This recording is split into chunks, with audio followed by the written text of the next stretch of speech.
So Abdullah heads up an organization called The Strategists, is also the author of the book called Disruption Amplified. And he's going to talk about friction in business or something along that line today. He'll tell us more. Abdullah, good chatting to you. Assalamu alaikum. Alaikum salam, Ashraf. It's good to be with you. Yes, we're going to talk about friction, a very different type of friction. So in the business world, Ashraf, we often talk about how do you create a frictionless experience? And let me give two very practical examples in terms of what we mean by friction. I'm sure many of your listeners today have probably gone onto a website.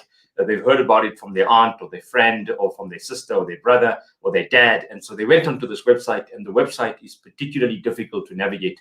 It's cluttered in terms of the different types of colors, the overwhelming type of information, that's things that jump at you. And so in effect, it makes it very difficult to be able to navigate that website. When you then try and buy something on that website, it doesn't allow for seamless integration in terms of your credit or debit card. It doesn't provide for alternative means of payment.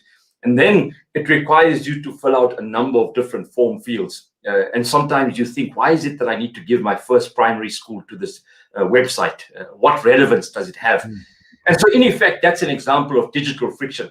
It's the fact that we think creating a website makes us competitive, but we don't realize that human beings don't want to have multiple clicks, many different colors, an overwhelming experience, an overwhelming number of texts that one needs to go through to be able to get to determine what am I going to buy. Let's flip that and use a physical business as an example. The akin or the equivalent of a physical business is walking into a retail store. And I'm sure many of you can resonate with this.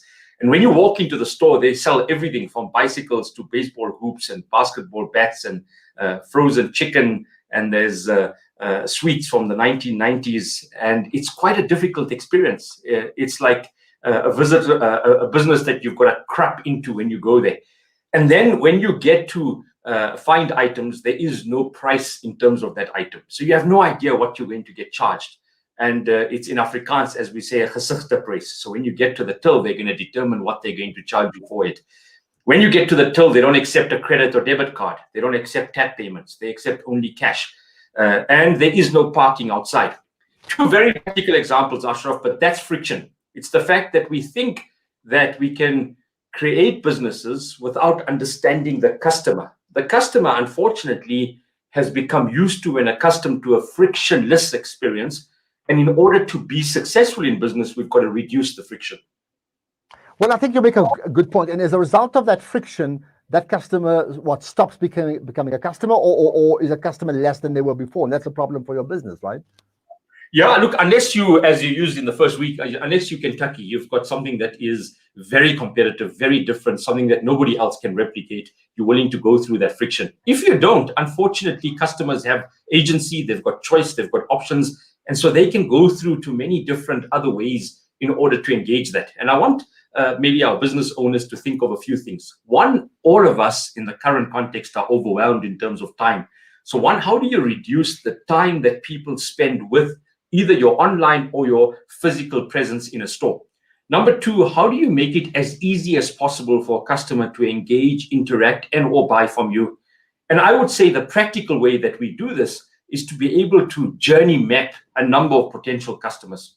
How do you do this? Don't get friends who are not going to be honest with you and say, "Bah, you've got a very nice business and everything's working," but get somebody who's going to be honest with you, who's going to walk the journey of a potential customer and get many archetypes of customers. So what I mean by archetypes of customers, get a 15-year-old girl who lives in Greenside to come and walk the store for you and give you very honest feedback. Get somebody who is doing a school run every day and needs to run into a store and get some bread and milk and let her do or him do a bit of a feedback for you. Get somebody who's digitally savvy to give you some feedback. And that will allow you to journey map particular types of customers and in effect start to get you to think about, what do I need to stop doing? What do I need to take away to reduce the friction?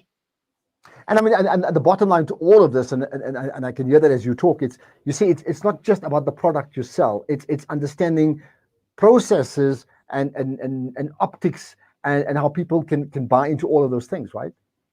100%. I often say that strategy and business is a series of interrelated choices. It's what you do in terms of how you position your brand, the type of colors that you use, the wording that you have, the parking outside your store, the way your store is laid out, the type of, as you say, operations in terms of how I can navigate your store, the psychology that we use, the smell of your store, the experience in terms of purchasing with multiple payment options. And all of those factors together create either magical or really difficult businesses. And in an environment, if you remember in week one, we talked about options and choices.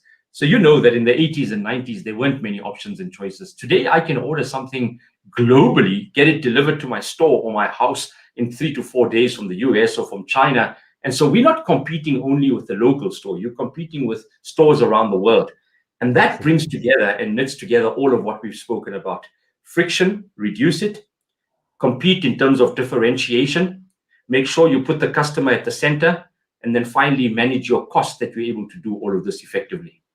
And I need to share this. And one of the days I'm going to ask you about your backdrop, which is all those fancy cars, because I have a feeling it's not a coincidence. It's a very deliberate, intentional act. Don't answer it now. We'll certainly pick up on that some other time. Abdullah Verachia is the strategist who heads up a company called The Strategists. And that's exactly what he does. He's positioned himself well, don't you think? Well, what about China and the Uyghur Muslims? Who's positioned who?